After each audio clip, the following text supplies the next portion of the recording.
Tanto en Puerto Rico como en Estados Unidos se ha puesto de moda que los artistas se metan cada vez más en asuntos políticos, que intentan usar su poder de influencer pues, para ayudar a los candidatos preferidos y casualmente, bueno, casi siempre son candidatos y líderes de izquierda, ¿verdad? Hemos visto actores, cantantes, escritores, youtubers, hasta pintores y comediantes usando sus plataformas para intentar llevar al poder a sus preferidos. No es que todos sean de izquierda, por supuesto, también los hay de derecha, de centro, o los que cariñosamente llamamos, ¿verdad? Los ningunistas, o bueno, los más pendejos, como decimos en buen boricua. Y no voy a entrar en los casos de Estados Unidos, ¿verdad? Porque me quiero concentrar un poquito hoy en lo que es Puerto Rico. Como decimos mi amigo Carlos Contreras y yo, vamos por partes. Esta práctica no es nueva. Y sí, tienen derecho a opinar, por supuesto. Tienen derecho a intentar llevar al poder a sus líderes preferidos. Ese derecho nadie se lo quita. Ahora, como estadista y fiel creyente en la democracia y en la libertad de culto, libertad económica y por supuesto en la libertad de expresión, no me puedo oponer a que ninguna persona sea o no famoso haga ejercicio de ese derecho, ¿no? O sea, todos esos derechos los tiene independientemente de su ideología.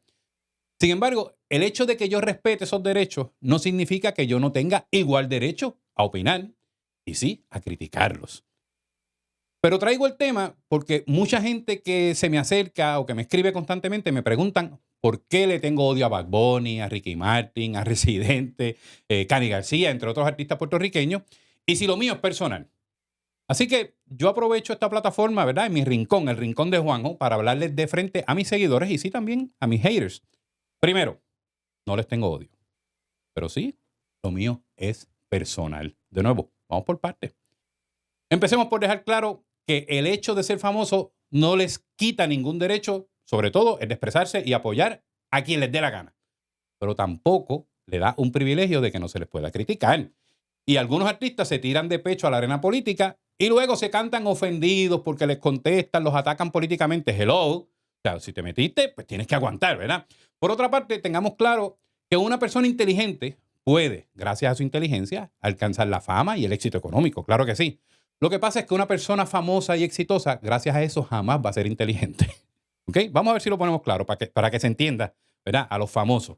La inteligencia te puede llevar a la fama, pero la fama nunca te va a llevar a la inteligencia. Si esto es un arao, como decían mis viejos, eso no se le va a quitar ni con la fama, ni con los likes, ni con el dinero. Pero vamos al por qué es personal para mí. Cuando uno es estadista, no se trata de ser fanático de un equipo, como en algún deporte. No se trata de si este es mi team y quiero que gane, ¿verdad? Uno es estadista porque quiere, pues, lo mejor para Puerto Rico dentro de una relación con Estados Unidos que no solo sea permanente, sino justa, ¿verdad? Dentro del criterio de cada uno. Uno es estadista porque quiere que nuestros veteranos que vienen derramando sudor y sangre por tanto tiempo, por nuestra patria, por nuestra nación, por nuestras libertades, tengan los mismos beneficios económicos y de cuidados de salud, por ejemplo, que el resto de los veteranos de los 50 estados. Uno es estadista porque no quiere que nuestra gente se tenga que mudar a un estado porque solo allá tiene los recursos para atender a un hijo con alguna condición de salud o un impedimento físico. Entonces, cuando usted lleva toda la vida luchando por lograr todo lo que la estadidad significaría para Puerto Rico, aún sabiendo que hay unos retos enormes para convencer al Congreso y al liderato, tanto demócrata como republicano, de que esto es una cuestión de derechos humanos, ¿verdad? Y de pronto aparece un bambalán o una bambalana que no sabe un carajo de política, que no sabe de economía, que muchas veces ni preparación académica tiene, que ni siquiera tiene la humildad de quedarse a vivir en Puerto Rico, pero que por ser famoso ya siente que puede destruir todo por lo que hemos luchado, pues claro que es personal. O sea, piense por un momento y vamos, imagine usted que Bad Bunny, que hace conciertos y gana millones con ellos, que se ha fajado, sí, porque aún con las diferencias que tengamos, uno reconoce que ha hecho lo necesario para alcanzar la fama. Un día lea en los periódicos o vea por televisión a congresistas o al presidente de los Estados Unidos, es más, al gobernador de turno, diciendo que por una cuestión ideológica o de valores prohibirán que los artistas que hablen malo o promuevan la violencia puedan hacer conciertos. ¿Usted cree que Bad Bunny lo va a coger personal? Pues por supuesto que lo va a coger personal. Tiene derecho el político a opinar y proponer lo que entienda necesario según sus ideales y valores. Por supuesto. El mismo derecho que tienen estos artistas a opinar y proponer lo que también ellos entiendan necesario para adelantar sus causas. Así que sí, lo mío con estos artistas es personal. No porque crea que no tienen derecho a opinar o promover sus ideales, por más hipócritas que me parezcan, sino porque usando sus recursos para destruir lo que por tanto hemos luchado tanto en esta patria, se tiran de pecho. Lo que están buscando a veces es llevarme la contraria a algo que para mí, por supuesto, que es personal, porque yo pienso en mis hijos, pienso en mis nietos. Yo no sé si esto quedó claro, pero con esto yo voy a dar comienzo a este primer episodio del Rincón de Juanjo.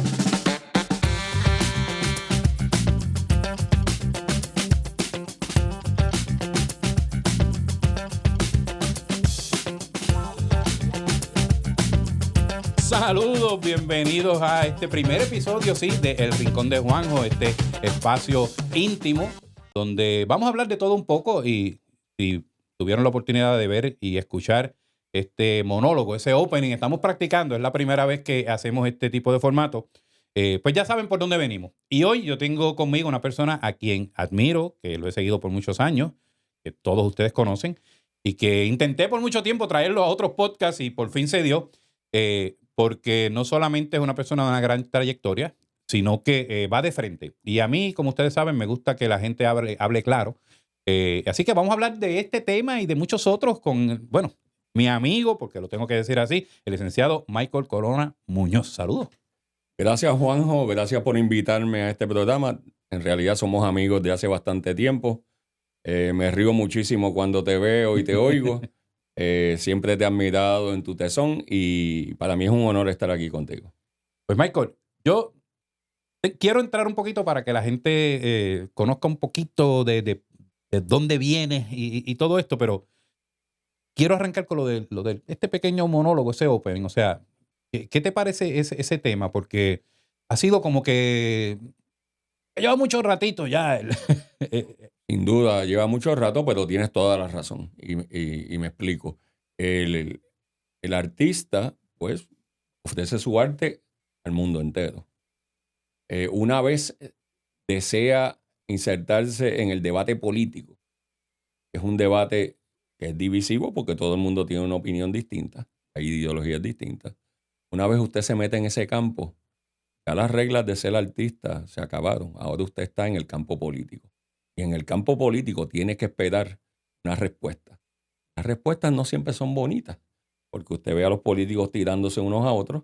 Pues obviamente, si usted se inserta en el debate político, pues usted se ha convertido en un político y tiene que tener la piel bien gruesa. El problema es que usted expone y alguien lo refuta y usted se siente ofendido, pues usted se metió en el campo que no es. Y todos reconocemos el derecho a la libre expresión. Si usted como artista lo tiene, también lo tiene quien lo está criticando. No, aquí a mí me da gracia porque, bueno, gracia y tristeza, porque vi en ocasiones cuando empezaron a traer la residencia de Bad Bunny, jóvenes y no tan jóvenes que decían, si usted no respalda a Bad Bunny, usted es antipuertorriqueño. Pero, ¿sabes? Vamos. ¿Y quién le dio a ellos la autoridad de decidir que es un puertorriqueño? Eso, vamos a empezar por ahí. Y segundo, ¿qué significa respaldar a Bad Bunny? Lo puedo respaldar porque me gusta una canción, pero respaldarlo en todo no lo voy a respaldar porque uno no le da un cheque en blanco a nadie. Y en ese sentido, muchas de las cosas que él hace y dice, pues yo no estoy de acuerdo con ellas, especialmente en las expresiones políticas. Yo no creo que él sea un gran cantante. No creo que sea un gran bailarín. No creo que sea un gran bailarín porque yo voy a decir que creo eso si no creo eso. Claro. Y esa es la Por situación. eso, y es que, o sea, yo daba un ejemplo en uno de los programas con Contreras. Yo decía, a mí no me gusta Julio Iglesias. A mí tampoco. Y a mí nadie me ha dicho, ¿cómo que no te gusta Julio Iglesias? Pues no me gusta. No tiene voz, para mí no tiene voz. Sí. Entonces, pero no puedo decir que no me gusta Bad Bunny, porque entonces soy antipuertorriqueño. O sea, mi gusto es mi gusto. Y eso estamos hablando de la parte del arte. Pero en la parte que tiene que ver con la ideología, a mí, o sea, mira, yo tengo que ser honesto, Michael. Si yo fuera artista, si yo fuera un cantante aquí, hiciera conciertos en el Chori, a mí me conviene ser independentista. ¿Y por qué de verdad? Eso? Mira, aquí vamos a poner que hay cuántos. Vamos a sacar con la alianza que dirigió Papito el Bello en la pasada elección. Y resulta que tienes 300,000 independentistas. De los independentistas que creen que ir a un concierto, aun si no te gusta, es una labor patriótica. Esos te llenan el Chori. te lo llenan 6 o 7 veces. Eso es así. El estadista Después no. votan popular. Pero, Sí. Pero el estadista no. El estadista va si le gusta. Si no le gusta, no. Pero nadie va a decir, no, yo voy a ir a ver a Glenn Monroy, porque Glenn Monroy salió del closet y ahora Glenn es estadista. ¿Eso le cree? No, eso no trabaja. No, que Olga Tañón dijo que creía que Puerto Rico había ser Estado. No van a ver a Olga por eso, los estadistas. No. De hecho, hazte ahora mismo un festival como hacen en Argentina, que hacen el festival de la derecha. Sí. Haz uno aquí a ver cuántos van a ir a respaldarlo.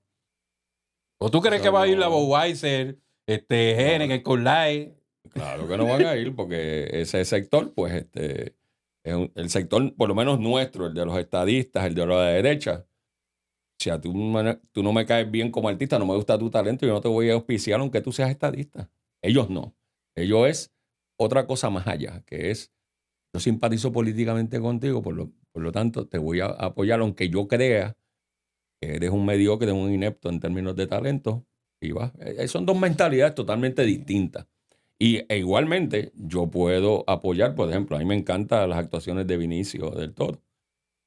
No creo en nada de lo que él dice políticamente. Claro. Y pero tengo que reconocer su talento. Y yo pago una taquilla para verlo. No porque él es independentista, sino porque creo que es talentoso. Igualmente, si no creo que es talentoso como Bad Bunny, yo no le voy a comprar una taquilla. Aunque todo el mundo vaya allá y se tire por el risco, yo no me voy a tirar. Esa no es nuestra mentalidad, por lo menos la mentalidad de la derecha que yo conozco. Y la realidad es que, bueno, el independentismo, a ver, cómo ha ido evolucionando.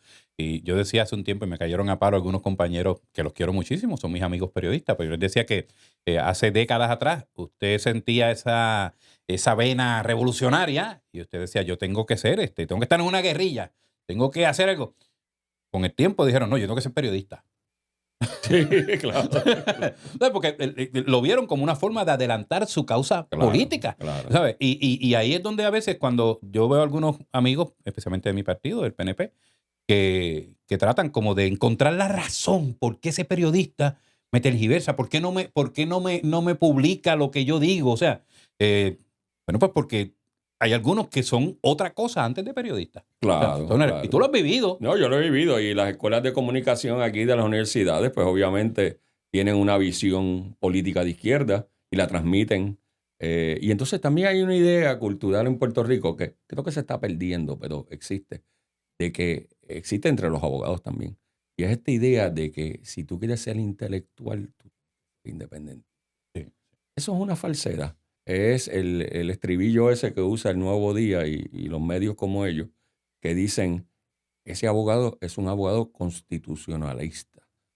Todos los abogados en Puerto Rico son constitucionalistas. Me encanta. Todos estudiamos la Constitución. ¿Por qué la que él es constitucionalista? Porque es de la izquierda y es de los de ellos. Y entonces esa idea de que para ser intelectual hay que ser independentista, además de que es falsa. Crea como un sentido de élite entre ellos, como que ellos son superiores al resto de los mortales. Y yo no creo en eso. Yo francamente pienso que el independentismo del siglo XX y del XXI es un independentismo reaccionario. Esto no es un independentismo de Betances, esto no es un independentismo del siglo XIX. Romántico. No, sí. El Betances y eso eran personas revolucionarias. Sí. El independentismo después de 1898, que es cuando llega a los Estados Unidos, un independentismo reaccionario. Y empezando por Albizu. Y ellos quieren retroceder al tiempo de España, porque ellos ven el tiempo de España, los 400 años que estuvo España aquí, como un momento idílico, romántico. ¿Cierto? No había ninguna universidad, ni había un sistema de escuela pública, ni habían hospitales, ni había nada, lo que había era miseria. Pero ellos quieren volver a ese pasado idílico. Y eso se llama ser un reaccionario. O sea, que yo hago la distinción entre el independentista, ¿verdad?, del siglo que peleó contra España y el independentista que pelea contra los Estados Unidos. Pero fíjate, porque no es lo mismo. Yo veo gente, por ejemplo, una Joan Rodríguez Bebe, independentista. Y yo simpatizo muchísimo con ella. O sea, no voy a decir que es una de las independentistas con las que simpatizo, porque la realidad es que es la única independentista con la que simpatizo. ¿No? Pero, o sea, primero que es independentista de derecha. Eso no se ve, eso no... Eso es bien raro. ¿Sabes? Sí, ¿sabes? Esto es como era avena con habichuela, ¿tú sabes? Como Eso. que o sea, Eso no cuadra. Por otro lado, es bien capitalista, Exacto, que también es raro. ¿sabes? Y entonces es de principios cristianos, pero católica. O sea, no es que... tú sabes, porque aquí cuando tú dices cristiano, todo el mundo piensa, tú sabes, jajatabla, ¿verdad? Y como que rompe todos los moldes. Pero los independentistas no se han dado cuenta, pienso yo, de que esa debería ser la ruta. Esa es la ruta y van a tener más adeptos con esa ruta. Rodríguez Bebe, pues, aparenta ser capitalista, es bien católica, entiendo yo. Digo, no la conozco personalmente. En términos de abortos y cosas sociales, pues está a la derecha completamente. Y eso es extraño para el independentismo. Pero quizás el independentismo puede tener más éxito siendo capitalista, siendo pro libertad de expresión, siendo pro propiedad privada. ¿Sabes lo que yo soy? Porque yo soy, dicen ahí, de derecha. Yo me llamo a mí mismo a base del vocablo en la calle. Yo soy ultra de extrema derecha. Digo, Okay. si me van a, bueno, si te vas a basar en los criterios que ellos utilizan para ponerte el mote. Exactamente. Pues, sí. Pues yo soy eso porque yo no tengo por qué esconderme. Claro. Así que desde ese punto de vista, ella es de derecha. Es de derecha, es independentista y es bien raro dentro de la realidad independentista. Es bien extraño. El problema que yo veo, que siempre lo he dicho con ella, es que si la independencia gana en algún momento o se impone la independencia, que puede suceder, ella va a estar solita frente a un montón de gente que francamente son comunistas, son socialistas, y yo no creo que va a durar mucho tiempo en ese panorama político. Yo pienso que en algún momento ella va a hacer la transición y convertirse en estadista. Yo veo ahí una línea casi a los Juan R. Melesio, en paz descanse, o a, qué sé yo, a Garriga Picó, que era miembro del PIB y terminó siendo senador por el PNP. Sí. Aunque siempre hubo quien decía que nunca fue PNP o que nunca fue PIB, cada quien tiene su criterio, pero el récord está ahí, ¿no? Sí, fue militante de un partido, fue militante del otro. Eso es correcto. Pero es interesante porque, fíjate qué cosa, a los independentistas le ponen rápido el mote de que son súper brillantes. Sí. Y entonces ellos son, olvídate, lo más grande. Pero esta, como es capitalista, pues entonces, ¿qué le dicen? Pero es fundamentalista. Fundamental. ¿Sabes? Ya es... Que yo en realidad no sé qué es eso.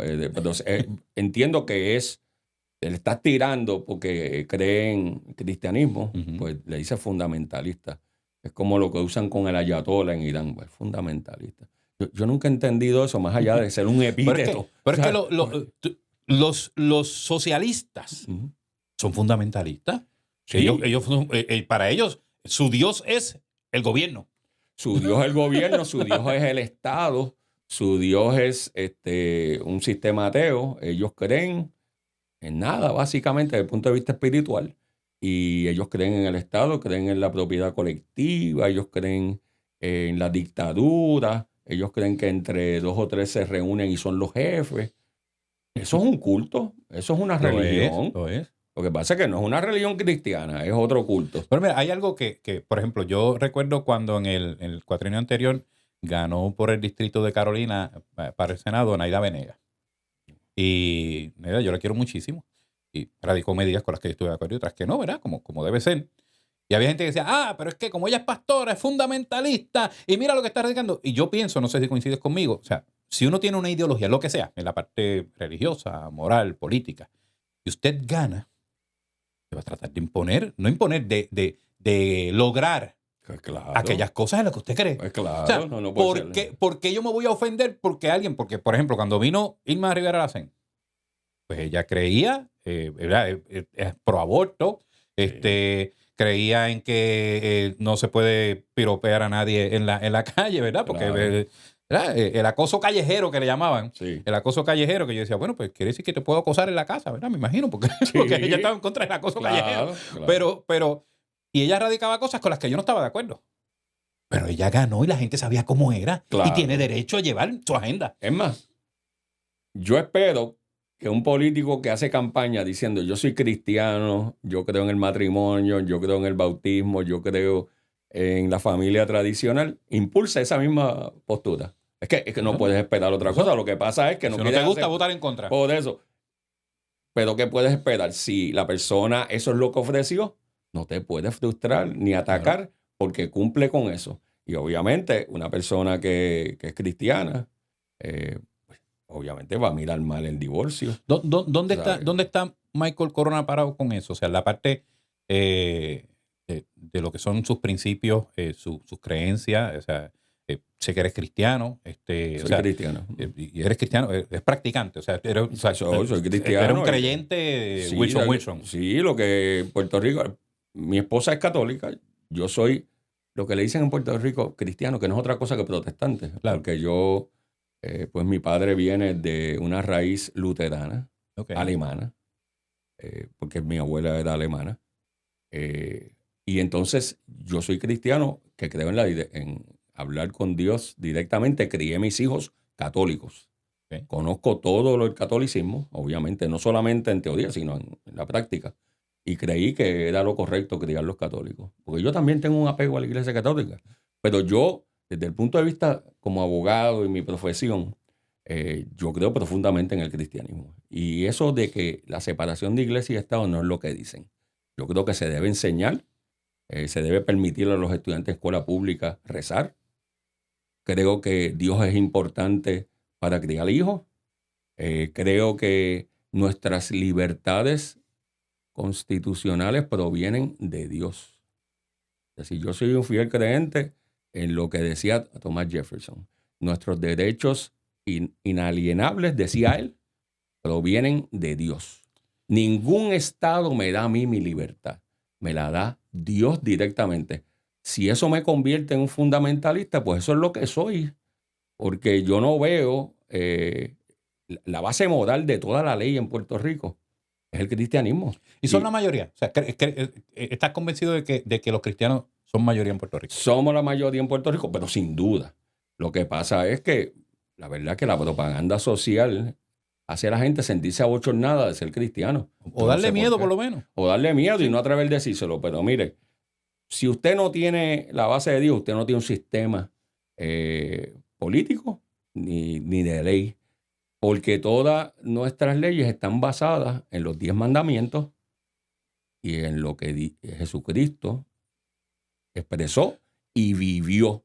Todo y todas nuestras leyes están basadas en el marco moral del cristianismo. Yo quería tocar ese tema contigo precisamente porque a veces tenemos esta idea de que la persona que es famosa o que es bien conocida o que está en los medios o un abogado prominente, como en su caso, o que no es cristiano o que si lo es, se esconde un poco, ¿verdad? O sea, no es común ver... Bueno, mira, yo me crié en la Iglesia Católica. Nacido, criado, hice primera comunión, confirmación, luego vino de Paz para Vía, que mandé a todos los curas al carajo y entonces me metí en obviamente. me metí en el asunto pero mira lo interesante. Yo me voy con rabia, vamos. Como mismo se fundó el PNP con todos los enchismados de populares y los republicanos, pues así yo entré en la iglesia, empecé en una iglesia carismática y luego actualmente yo me congrego en Fuente de Agua Viva, ¿verdad? No en Carolina, en Vega Baja. Pero después de que entré por rabia y después encontré lo que buscaba. Claro. Y yo respeto, o sea, si usted es ateo, no hay problema, ¿sabes? Yo te respeto totalmente, pero yo no puedo tener vergüenza de profesar mi fe. O sea, yo soy cristiano y lo digo feliz. O sea, y ahora mismo, o sea, cuando usted dice que es cristiano en los medios, y se lo digo porque yo trabajo todos los días con los medios de comunicación, es bien difícil, ¿sabes? Es como hacer gárgara boca abajo. Yo no tengo la menor duda, yo soy profundamente cristiano. Yo profeso la fe, la trato de vivir día a día. Yo creo en el perdón, yo creo en la reivindicación. Yo creo en que Jesucristo, el primer, vamos a llamarle así, la primera persona que fue un santo o canonizado por Jesucristo, era la persona que estaba al lado de él en la cruz y que había sido convicto por muchísimos delitos. Ese es el cristianismo. ¿Cómo encaja eso con el asunto de, o sea, llevas ese principio, esa creencia a lo que es tu profesión? O sea, porque fuiste fiscal. Fui fiscal unos años, fui asesor legal. Porque la palabra fiscal a veces choca, o sea, es el que te quiere meter para adentro. Sí, yo fui fiscal, fui fiscal. ¿Dónde fuiste fiscal? De derechos civiles. Quiere decir que yo investigaba policías antes por abuso de poder. Ok. También fui fiscal de crimen organizado y droga. Investigaba casos grandes de droga y de crimen organizado. Así que, no, definitivamente. Y yo llevé a eso desde el punto de vista cristiano porque entiendo que tiene su función. Es decir, el Estado, aunque es el Estado, tiene que mantener un orden. Y la única forma de hacerlo es hacer valer las leyes. Donde yo un poquito me preocupé es que veía la selectividad. Vaya. Unos aplicaban a uno y a otros no le aplicaba. Y yo siempre creí que a mí no me importa dónde tú estás en tu puesto y a mí no me importa de qué partido político era. Claro. Si la prueba estaba allí, yo iba a acusar. Si no estaba allí, que es lo otro que estamos fallando ahora, yo no acusaba. Y yo le decía a la gente, mira, no acuso porque no tengo la prueba. Y ahora todo el mundo siente la frase esa de hacer justicia. No, mire, si no está la evidencia, usted no puede acusar. Aunque todo el mundo diga que debes acusarlo, esa es la función tuya como fiscal, escoger si vas a acusar o no. Y te voy a decir por qué. Porque si tú decides acusar, tú estás afectando al acusado y a toda su familia. Te estás llevando a todo el mundo. Sí. Y eso no se piensa muchas veces. Sí. Y, casi nunca. Eso es. Mira, yo me traes esto y tengo que sincerarme en algo, y obviamente sin mencionar nombres, no es ético, pero hace unos años atrás yo tengo un hermano que es juez. Y llegó ante él un caso de un tipo que encañonó a 2 o 3, secuestró a varios en una cooperativa y todo esto. Cuando lo llevan ante él, pues por las razones que sean, pues él no le encontró causa. Yo luego estoy con la gente con la que yo trabajaba en Fortaleza y me empieza a reclamar. ¿Qué es eso que hizo tu hermano? Y yo, pero espérate. Mi hermano es mi hermano, o sea, y él es juez y qué sé yo. Y uno de ellos me dice, una persona bien allegada al gobernador de ese momento, me dice, yo sé que no le podía encontrar causa, pero a nivel mediático, mira, encuéntrale causa y después que resuelvan en el otro paso. Y yo decía, pero, y yo no podía creer lo que estaba escuchando. Sí, claro. Pero te está diciendo algo que la gente piensa y no se atreve a decir a veces. Y la realidad es que nuestro sistema no es un sistema de castigo colectivo, es un sistema de responsabilidad individual. Y además es un sistema que la gente no entiende. El poder del fiscal es probar más allá de duda razonable un cargo. Claro. No es determinar qué exactamente pasó, eso nunca uno lo sabe. Saben las personas que estaban envueltas en el incidente. Pero si usted no tiene la prueba más allá de duda razonable, nuestro sistema dice no culpable. Claro. Aunque todo el mundo piense, todo el mundo que no estaba allí, que no estaba allí, piense que debe condenarse. Si usted es juez, usted tiene que hacer la diferencia y decir, mire, aquí no hay prueba más allá de lo razonable y usted debe tener la valentía de absorber.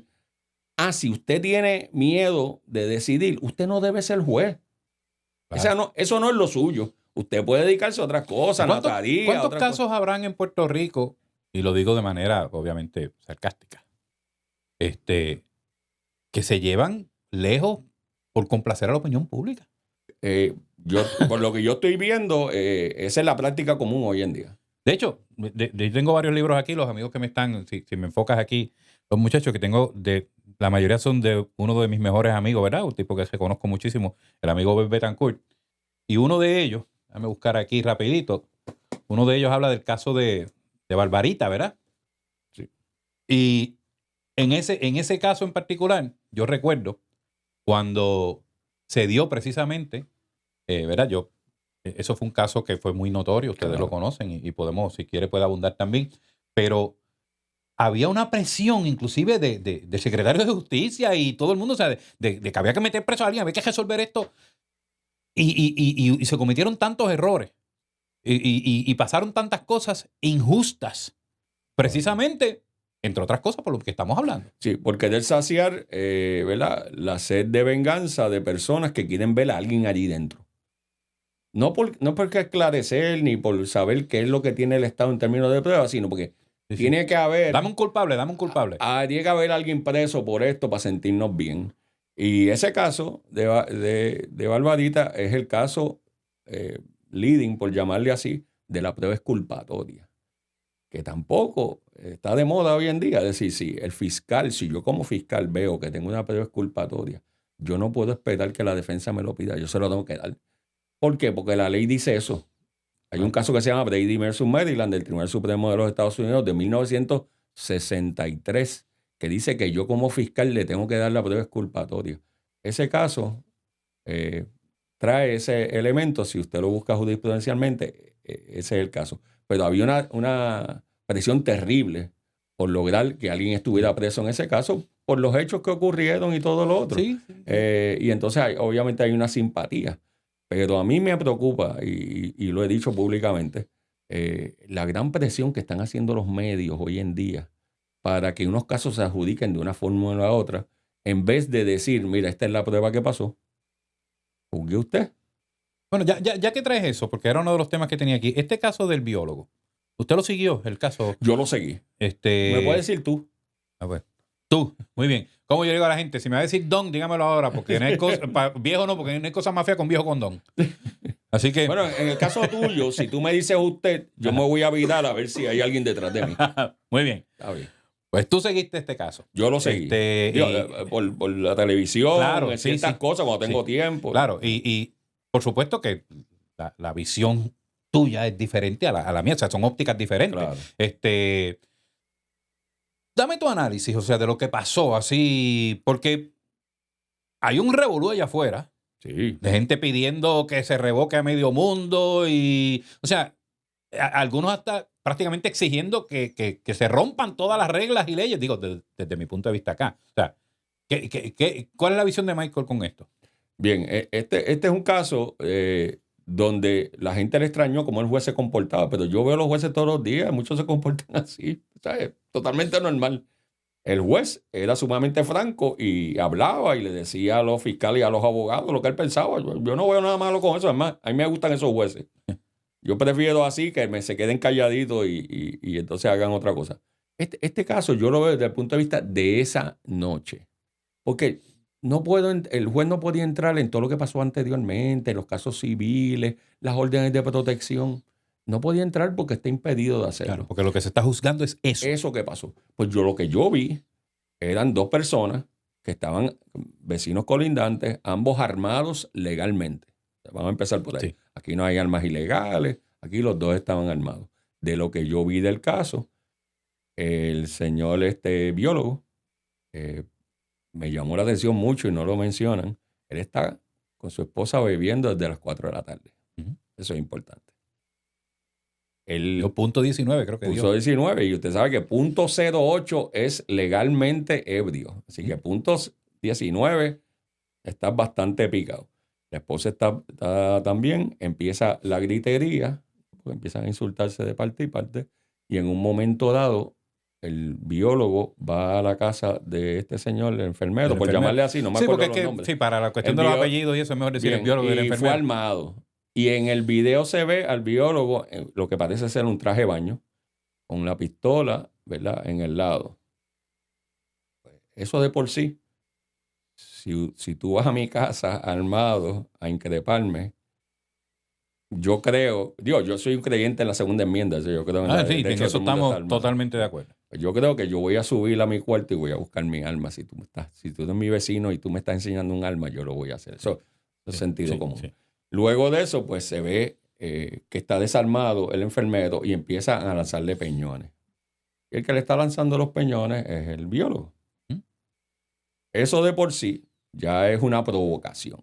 Es decir, en el elemento de legítima defensa hay que ver quién provocó el incidente. No quién lo provocó hace 3 meses, quién lo provocó ese día. Claro. Y entonces empiezan a hablar y se oye a la esposa de este señor como incitando a que siguiera la cosa. En un momento dado, el enfermero entra a su casa, porque no estaba armado cuando está recibiendo los peñonazos, y sale con un arma de fuego. Armas de fuego, que yo tengo bastante conocimiento, ¿verdad?, de armas de fuego, es una pistola. Una pistola, sí. No, es un arma larga. Rápido querían ponerlo como si fuera una bazooka, ¿sabes? Porque lo tenían un brazo de esto que se ponen aquí para tener estabilidad. Pero aún si hubiera sido, ¿verdad?, un arma larga, no importa. Porque claro, si es legal, claro. Si es legal, es legal, punto. Y entonces, en un momento dado, pues se ve que cuando la persona está como en la acera, el biólogo hace 3 disparos. Usted fue a mi casa armado, me tira peñones y después cuando yo me asomo, sopla 3 tiros. Me sopla 3 tiros. ¿Qué se supone que yo haga? Defenderme. Pero entonces está el elemento. Uno instiga, que es el biólogo. quizás el enfermero instigó hace 4 días. Está bien, pero en ese día... O los coquíes que decían que le puso una grabación de unos coquíes. Yo nunca entendí por qué le molestaron los coquíes. Para mí me encantan los coquíes, pero está bien eso. Yo los odio, pero como quieran, tampoco lo entendí. Está bien, pero es que no puedo controlarlo. En mi casa hay montones. Sí. Entonces, primero provocas el incidente. Lanzas las piedras, quiere decir que estás agrediendo. Porque eran peñones, no eran piedritas pequeñas. Luego de eso, le dices que hasta aquí llega, algo así como que... Sí, esto termina hoy. Esto termina hoy, ¿qué tú estás diciendo? Claro. Después, tú me matas a mí, yo te mato a ti. Y digo, a buen entendedor. Claro, claro. Bien. Y entonces sopla 3 tiros y recibe, ¿verdad?, los tiros de vuelta. Una tragedia. Sí. Una tragedia para ambas familias. Un problema real en Puerto Rico de que el Estado no sabe trabajar los casos. Hay dos tipos de casos, en mi opinión, que el Estado no sabe trabajar. Uno es ese de vecinos, que siempre van en escalada. Acuérdense el caso de Caguas, del Centro Judicial de Caguas. Sí. Usted los deja escalar y llega un punto donde los vecinos se van a matar. Eso es lo mismo que pasó aquí. La tragedia, es una tragedia absoluta. Destruyeron las vidas de las 2 familias. Eso es cierto. Sí, sí. Pero desde el punto de vista legal, ¿estaba justificado el enfermero en dispararle al biólogo? Ciertamente lo estaba. ¿Estaba justificado en dispararle hasta matarlo? Sí, lo estaba. Duro, pero es la realidad. Así que yo entiendo que el juez resolvió. Que uno piensa también, o sea, por ejemplo, alguien viene, yo en el caso del enfermero, y me sopla 3 tiros para casa.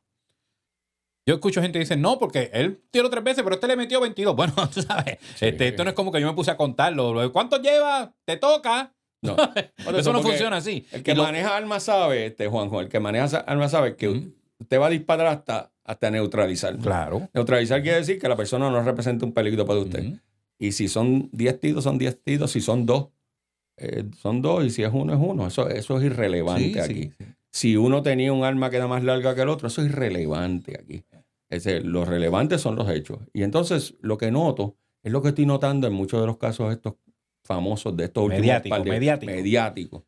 Es que los hechos no importan porque ya desde el principio ya tenemos a quién vamos a favorecer. Se está litigando en los medios. Exactamente. O sea, y te quieren ganar los casos o perderlos en los medios. Y el biólogo, pues obviamente, yo después me puse a pensar porque no lo pensé cuando lo vi. El biólogo está bien conectado con la izquierda puertorriqueña. Sí. Esa es la realidad. Sí. Y los medios era una persona... Vamos, como decimos, yo no puedo decir que específicamente era de ese grupo, pero tú sabes que cuando aquí hablan de los de izquierda dicen, ese era un machetero. ¿Verdad? Que es una frase que se utiliza mucho. Sí. Y cuando se referían a él desde antes, se referían a él como un machetero. O sea, y yo sé que mucha gente, como dijiste, no quiere mencionar ese elemento, pero yo creo que es relevante. Es relevante. Porque cuando tú oyes los medios diciendo a diario, esto es una persona bien respetada por la comunidad y el otro no era respetado. ¿Por qué tú estás diciendo que era bien respetado? Porque dentro de tu comunidad de izquierda él es bien respetado. Está bien, pues dilo así. Claro. Dilo así. Entonces hay un elemento político que está detrás de todo esto que no debe estarlo, pero que está. Y entonces lleva mucha gente y vi muchos abogados haciendo análisis. Y yo dije, ¿qué está diciendo este señor? O sea, son abogados, algunos practican, otros no. Pero me llamó la atención porque yo dije, de verdad que yo no entiendo qué ellos están diciendo. Que provocó el incidente, el que tiró las piedras y disparó primero. Nunca lo entendí. Y entonces me di cuenta que detrás de esto pues, hay un elemento político que está... Que termina explicando muchas cosas, Muchas ¿verdad? de las cosas. Sí. Pero mira, la realidad es que, volvemos, fue una tragedia para todas las partes. No va a terminar ahí, porque esa es la realidad. Y aquí todo el mundo es experto, ¿verdad? Aquí, o sea que el boricua es todólogo. Aquí la gente sabe de todo. Y desde el COVID hay muchos expertos en Puerto Rico. Sí. Después que te pares frente a la cámara, después que te pares frente a la cámara y digas que tienes un título de algún tipo, tú eres un experto. ¿Sabes qué otra cosa a mí me revienta? Y esto particularmente con muchos compañeros de los medios. No puedo comprender por qué a estas alturas del siglo XXI no entienden cuál es la función de la fianza. Sí. O sea, antier me llamaron. Yo le di servicio también a la Policía de Puerto Rico en Relaciones Públicas. Y nos llamaron que si teníamos algo que decir, porque un caso que ellos entienden, ¿verdad?, que era importante, trágico, el juez le puso 50 pesos de fianza. Me explica, bueno, porque no representa riesgo de fuga, porque va a comparecer, whatever. Y para colmo le pusieron el 10%. Pues también, pues, que pagó 5 pesos. Está dentro de los parámetros de su derecho. Y porque ellos creen que la fianza es parte de la pena, es parte del castigo. Sí, es como una multa. Eso, y no funciona así. Y no funciona así. Entonces, lo interesante de ese tema, Juanjo, es que se ha consultado al pueblo en 2 ocasiones Sí. para limitar el derecho a la fianza y la mayoría de los votantes dicen que no.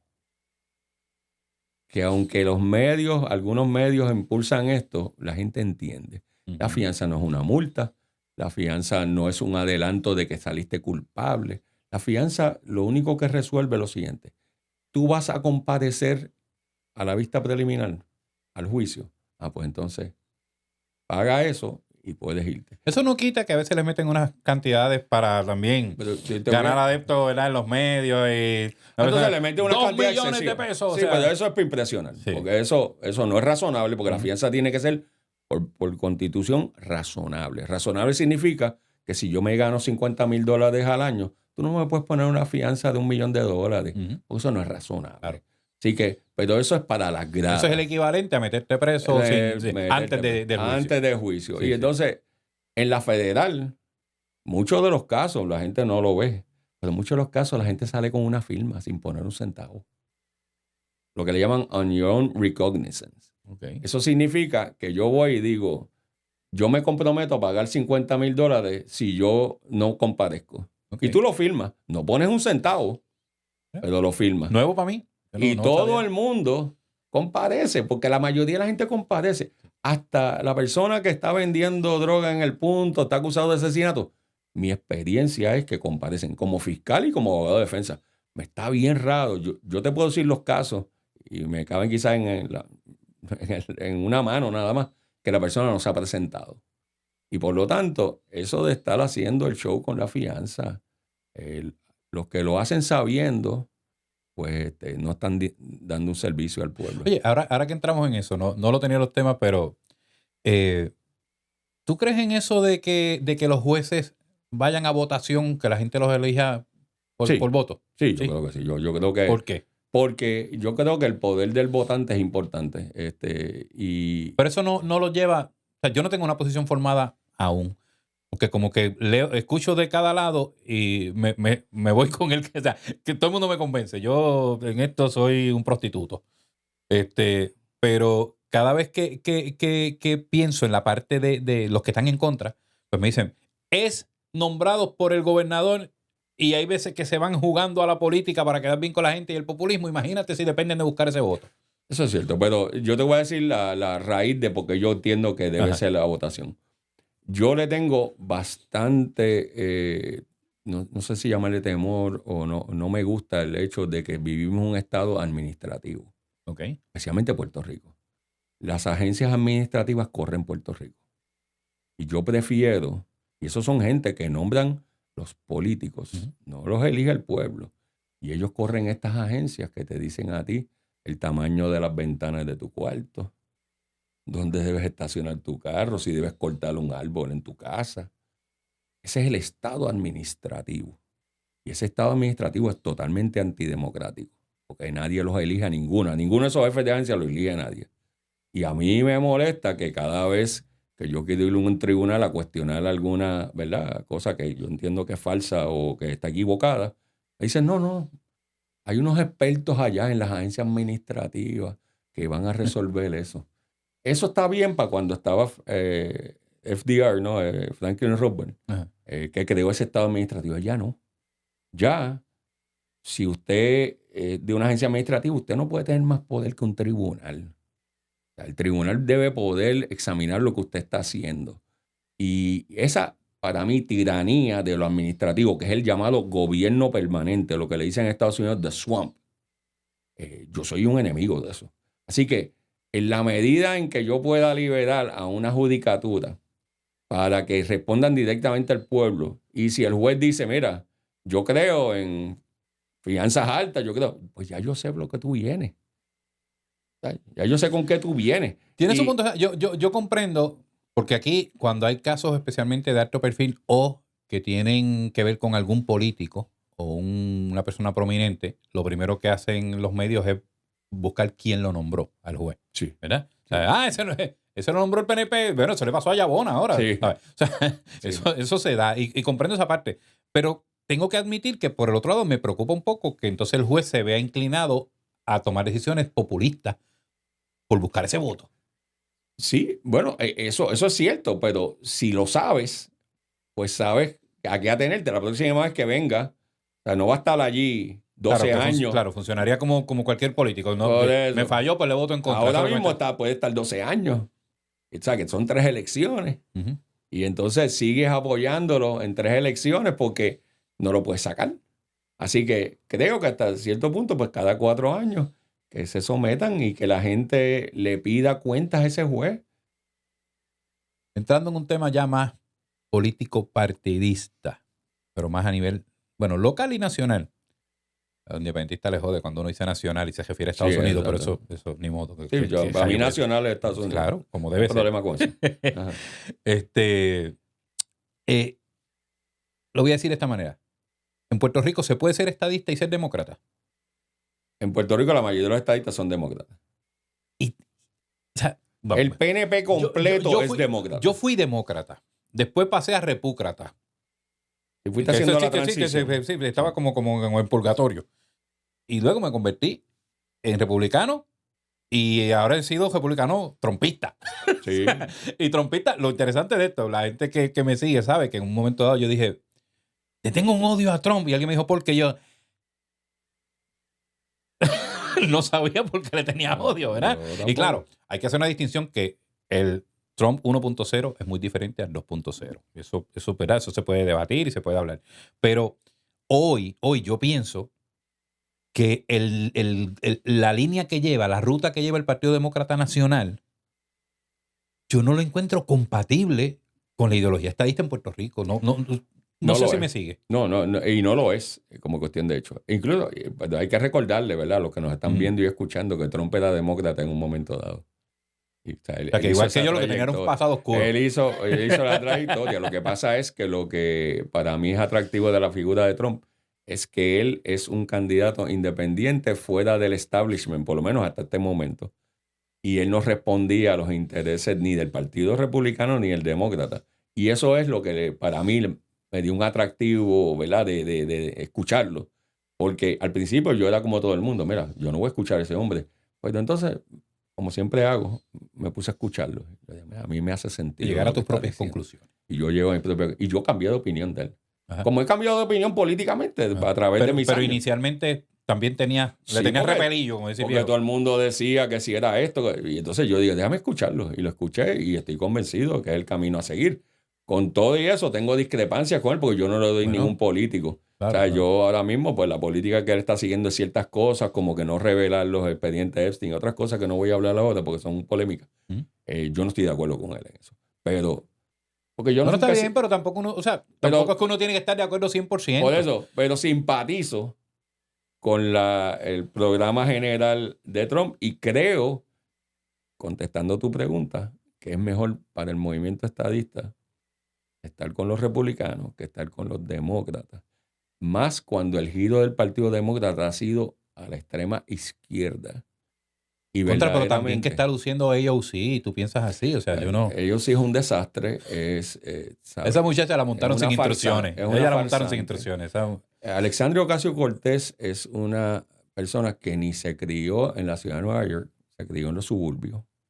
Es una persona que no es una bartender, es una persona que fue a la universidad en Boston, con su bachillerato, viajó por USAID internacionalmente. Es una persona de clase media alta que no vive en el distrito que le elige, cuya participación electoral es bien baja. Y yo la oí hablando en Múnich hace, qué sé yo, 2 semanas atrás y era un disparate tras otro. No. O sea, decir que a mí me dio vergüenza escucharla, se queda tan cortito. O sea, y mira que, o sea, yo le tengo una fobia. O sea, yo esa mujer la detesto. Sí. Y aún así me dio vergüenza escucharla. O sea, no celebré de decir, mira cómo lució. Me dio vergüenza, ¿sabes? Y la gente me dice, mira, pero ella es puertorriqueña. Y yo, sí, pero acá hay gente inteligente también. Sí, en Puerto Rico hay mucha gente inteligente. No hay que seguir O sea, no tenemos que seguir a un morón aquí porque hay gente inteligente. Y fue una cosa verdaderamente ¿Pero que qué daba tiene el Partido vergüenza. Demócrata? O sea, tienes a Gavin Newsom, que es uno de los que está, ¿verdad?, aspirando desde California, que me parece que ha sido un desastre allí también. Sí. Tiene Bernie Sanders, que es independiente cuando es senador, pero después es demócrata cuando coge para las elecciones. O sea, yo no creo que vaya a correr nuevamente. Eso ya. No creo, porque Bernie Sanders es comunista, pero el Partido Demócrata lo destruyó en la carrera contra Hillary Claro, Clinton. sí. Ellos Sí, se encargaron sí, de ellos se encargaron de destruirlo. destruirlo. Esa es una Porque él realidad. amenazaba con ganar la primaria. Sí, Y no, a él lo destruyeron. Ellos no tienen mucho más. Alexandria Ocasio-Cortez dijo en aquella entrevista de que Maduro había suspendido las elecciones. No suspendió ninguna elección. Lo que hizo fue robárselas. Claro. Dijo que Venezuela estaba debajo de la línea del Ecuador. Sí. No lo está. Sí. Es decir, estas son cosas que usted se tiene que preparar. Si usted no sabe, se tiene que preparar. Pero ella Entonces no parece trató de una burlarse de Marco Rubio cuando habló de Sí. la influencia de España, por ejemplo, con relación a los vaqueros. Y dijo otro disparate. Y entonces dijo, pregúntale a los de México a ver, tú sabes. Y dice, pero ¿Y venga quién acá, llevó ¿sabes? los caballos Sí. a México? O sea, Pues Hernán Cortés, pues está bien. Pues es que son cosas tan básicas que usted... O sea, el político no tiene que ser inteligente, pero el político necesita rodearse de gente inteligente. Claro. Porque el político en realidad no es que va a ser una estrella. El político No lo luce puede saber como una todo. estrella. Claro, y no lo puede saber todo. Si se Necesita gente. rodea de la gente que son estrellas. Sí. Y ella tiene esa incapacidad. En cuanto a los demócratas, yo no veo ningún candidato viable de ellos. ¿Tuviste la oportunidad de ver el State of the Union de antier del presidente Trump? Lo vi. Aparte fue larguísimo, ¿verdad? El más largo, creo, de la Sí. historia. O sea, esos momentos, a mí me impactó, porque a pesar de que uno puede tener diferencias y ver lo que pasa con el Partido Demócrata, esos varios momentos donde, por ejemplo, aquí están los padres de la refugiada ucraniana que la asesinaron, vamos a ponernos de pie y darle apoyo, y que se quedaron sentados. Cuando Trump dijo, ¿sabes?, que aquellos que crean que es más importante defender a los americanos que al inmigrante ilegal, ¿verdad? Póngase de pie, tampoco. O sea, había otro caso de otro que asesinaron, y estaban los padres, ¿sabes? Ese deseo de joderse a sí mismo. O sea, ¿cómo lo vi? A mí me impresionó. O sea, yo no me lo esperaba. De que los demócratas quedaran sentados, con excepción tal vez de Fetterman, ¿verdad? Que ya... Sí, pero ya sabemos de él. A mí no me sorprende. Ellos están votando en bloque. Ellos están de extrema izquierda. No se atreven a expresarse. Los demócratas, estoy hablando de los demócratas. Y verdaderamente han demostrado que están enajenados de la realidad. Si usted está proponiendo que un hombre se puede transformar en una mujer, si usted le corta el pene, que un hombre biológico, claro, puede parir, quedar embarazada. Allí esta doctora, la viste, que decían... si usted está diciendo eso, usted está fuera de la realidad. Si usted puede decir que los hombres en una capacidad deportiva pueden participar si se sienten mujeres, que esa es la perspectiva de género, usted está haciendo un disparate. No solamente un disparate obvio, sino que ni de cromosomas, ni de la estructura física. Y a eso vuelvo a mis raíces cristianas. Dios creó dos géneros, un hombre y una mujer. No creó más nada. Usted se puede imaginar lo que usted quiera. Usted puede pensar que usted es un perro, un gato, lo que usted quiera. Y derecho usted sigue siendo ser humano. Y derecho tiene, claro. Sí. La cuestión es que hay una diferencia entre lo que es la identidad o el género biológico y lo que es, ¿verdad?, o emocional o como sea. O sea, y yo sé que es un debate caliente, pero la realidad es que, por ejemplo, decirme a mí que, por ejemplo, personas gestantes, ay, vete para el carajo, tú sabes, ¿cómo que persona gestante? Sí. O sea, si es gestante es una mujer. Exactamente. O sea, y yo, entonces me dicen, no, porque fulana nació mujer, pero ahora se cambió a hombre, y entonces, pero puede tener hijos. Bueno, pero biológicamente sigue siendo una mujer, ¿verdad? Sigue siendo una mujer, sí. Y usted le puede, como están haciendo, usted puede cercenar los senos a ella, pero no deja ser mujer. Usted puede reconstruirla, como han estado haciendo, una especie de algo que parece un pene del muslo, pero no es un pene. Claro. Es decir, usted puede hacer lo que usted entienda desde el punto de vista estético, pero usted no puede superar la ingeniería de Dios. Esa ingeniería es casi perfecta, y usted no la puede. Y usted se puede imaginar lo que usted quiera, pero hasta que usted llega y afecta la vida de alguien. Me y si usted recuerda... le quita uno, ¿verdad? Si usted le quita y le pone unos purity blockers a un niño, usted está destruyendo la vida de ese niño y hasta ahí llegamos. Ahí llegamos con lo que yo te respeto lo que tú Me piensas. recordó una vez que el pastor Robert Gómez mencionaba de que un científico le dice a Dios, ya yo no te necesito, mira, yo cojo tierra para ser un ser humano, yo cojo el polvo y cuando hizo así, Dios le dijo, a tu propio polvo. Exactamente. Sí. Y es básicamente es así. Claro. Bueno, como ¿verdad? Gandhi decía, había una frase que decía que si Dios no existiera, sería necesario inventarlo. Claro. ¿Verdad? Y es parte de los que somos creyentes. Pero mira qué casualidad que todas las culturas milenarias creen en alguna forma de Dios. Sí. Qué casualidad, ¿verdad? Lo que pasa es que yo siempre digo que estaríamos mejor cuando el hombre deje de hacer a Dios a su imagen y semejanza. Porque ahí es donde tenemos esta dicotomía. Pero bueno, otro asunto, mencionaste ahorita lo del COVID. Yo recuerdo que cuando estaba el COVID en su apogeo, ahí tuvimos muchas diferencias, tú y yo, bastante.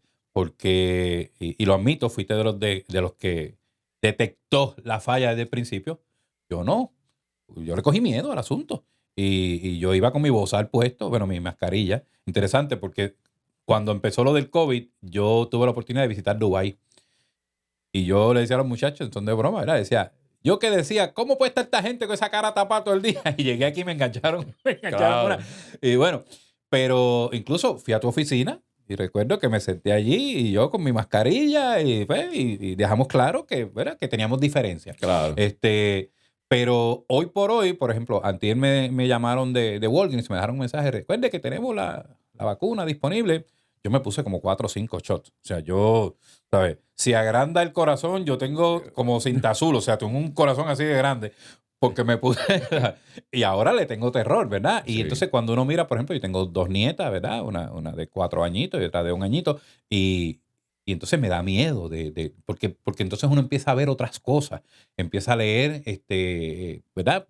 Los efectos secundarios que han sido, pero bestiales. Y entonces uno ve la forma en que desde Fauci, Bill Gates, o sea, cómo manipularon esto. Y la verdad es que da miedo. Entonces, lo primero que me gustaría que me dijera, o sea, ¿cómo te diste? O sea, ¿te diste cuenta de que era una falsa? ¿O fue una cuestión de principios de que aunque yo me joda, yo no voy a ponerme una mascarilla? O sea, ¿o una combinación? No, yo creo que fue una combinación, pero más bien yo me convencí que esto no tenía nada que ver con un virus, esto tenía que ver con un control social.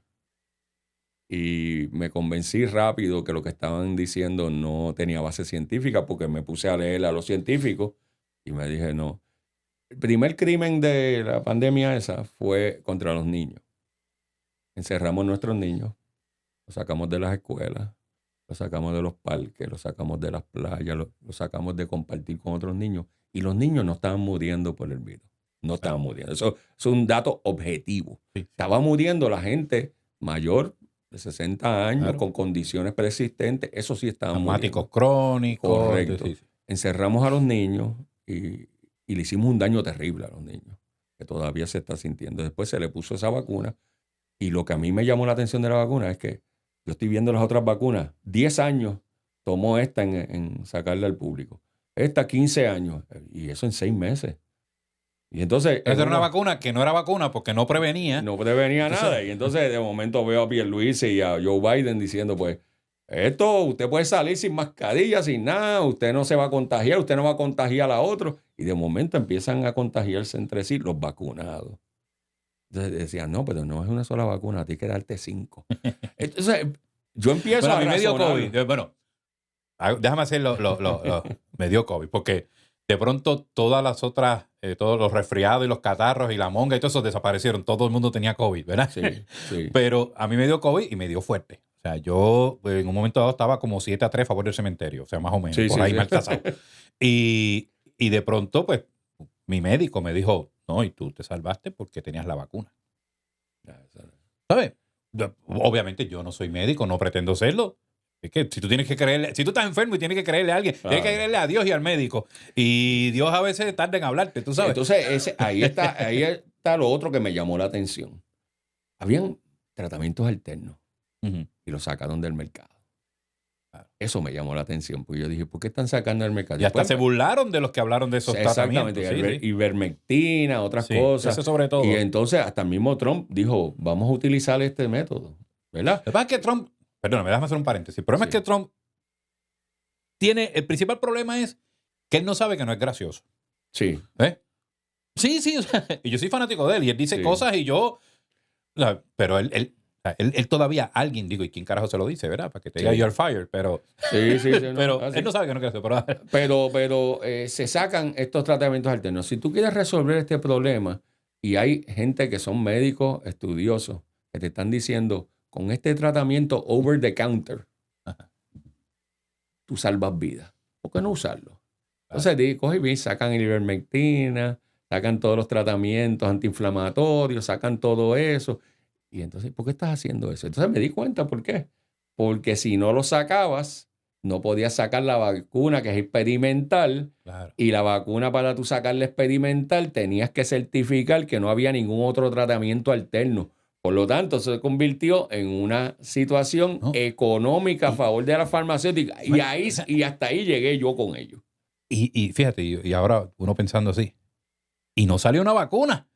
No. ¿Sabes? Tan difícil que es crear una vacuna y salieron varias. Entonces, a mí me encanta porque, como le dije, Boricua es todólogo. Entonces, me voy a poner la vacuna del COVID. ¿Te pusiste cuál?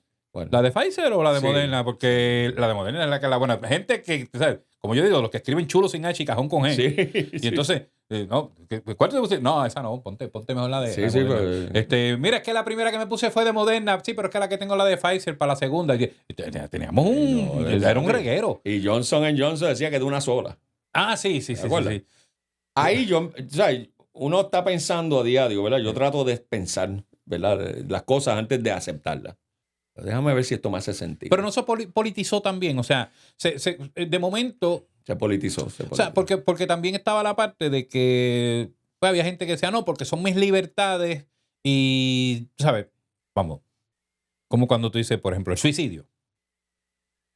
Tú tienes derecho a suicidarte si tú quieres. O sea, yo no creo que sea un derecho, pero si tú quieres, yo no te puedo...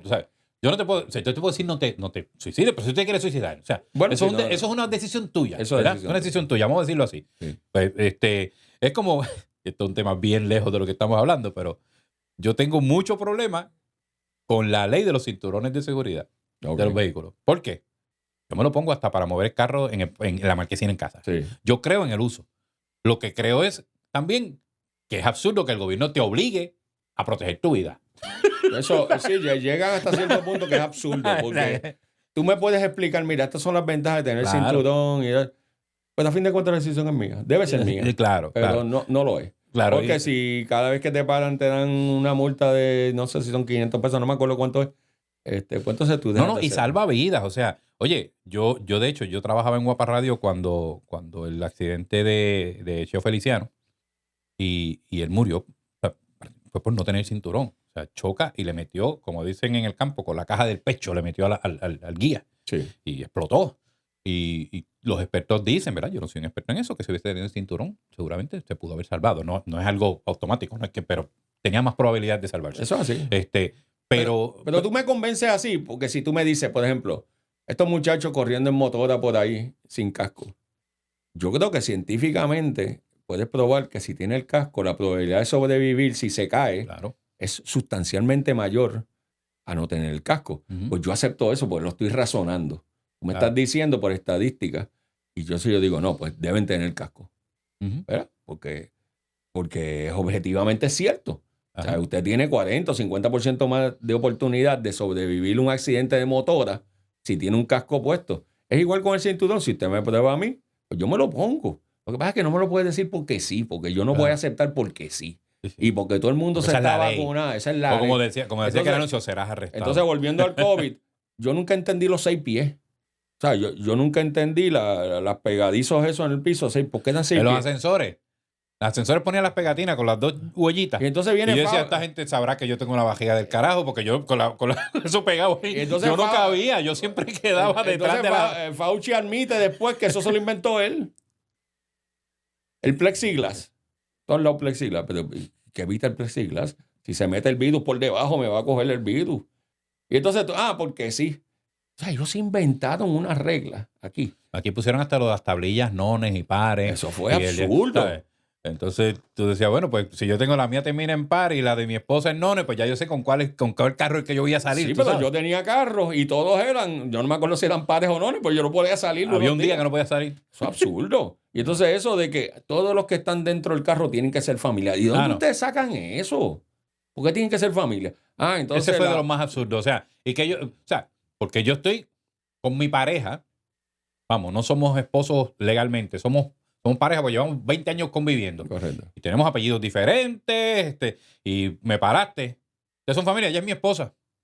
¿Cuál es la evidencia? Bueno, pues yo como, te buscaste un lío. Te buscaste un lío, no. Y entonces están parando gente, bajo el gobierno de Wanda Vázquez, están parando gente a ver si dan familia a todos los que están dentro del carro.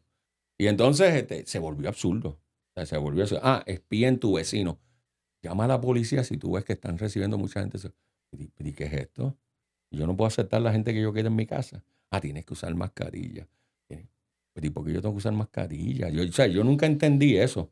Yo me acuerdo que una vez estoy hablando por teléfono y verdaderamente yo me usaba mascarilla porque todo el mundo decía que debía usarla y no quería ser insensible. Pero un día estoy hablando por teléfono celular y entro a un negocio, a una farmacia de esa cadena, y el hombre desde la caja me dice, sin mascarilla, ponte la mascarilla. Tranquilo. Y entonces vi a aquel surfer en Aguadilla, sí, surfeando mar adentro, solo, y le mandan la policía detrás para arrestarlo. Pero entonces cuando eso se empieza a poner absurdo, y entonces lo puse en X, lo que es Twitter, me cayeron encima. ¿Cómo que es posible? Dije, pues si el tipo está mal adentro, está solo en una tabla selfie, ¿a quién va a contagiar? Y todo el mundo decía que tú lo que quieres es desearle la muerte a la gente. Mire, esto es sentido común. O sea, yo no voy a hacer cosas que no hacen sentido. ¿Te acuerdas? Las mascarillas se convirtieron en un artículo de moda. O sea, de hecho, las de Wanda Vázquez estaban espectaculares. Sí, no, o sea, tenía, Wanda, ¿sabes? Una brava. Yo no sé si era marca Bellutini ni nada de eso, pero era. Y combinaditas con los trajes y toda una cosa chula. Sí, no, está bien. Estaba chévere. Recuerdo una vez que, bendito, molestaron muchísimo ¿cómo se llama? Tatito Hernández. Que se llegó allí, entonces él es como nosotros, que tiene la cara extra large, y entonces la mascarilla era Polly Pocket, ¿sabes? Entonces yo un piquito así, ¿sabes? Y eso pasaba. Eso pasaba. Pasaba porque era la que enganchaba. Entonces, la gente dejó de usar la palanquita de las señales de los carros porque ahí era que iba la mascarilla. Claro. Ahí era que se enganchaba. Enganchaba y con el retrovisor. Se creó una cultura de eso completo. Entonces la gente no está pensando. Y esto es otra cosa, porque es que yo me paso pensando en esta cosa. Espérate, todo el mundo tiene que quedarse en su casa, pero yo puedo ir al supermercado. ¿Quién es el que corre el supermercado? ¿No son empleados y gente? ¿Y por qué? ¿Y la farmacia? ¿Esas corren solas o hay gente? O sea, había muchas contradicciones. Y el cartero. Y el que me entrega los... porque es una chulería. Yo pido el paquete por la compañía que sea y me llega y yo estoy en mi casa. Está bien. ¿Y ese cartero que lo está llevando? Porque esa caja no se transporta de Estados Unidos acá. Y es hand sanitizer.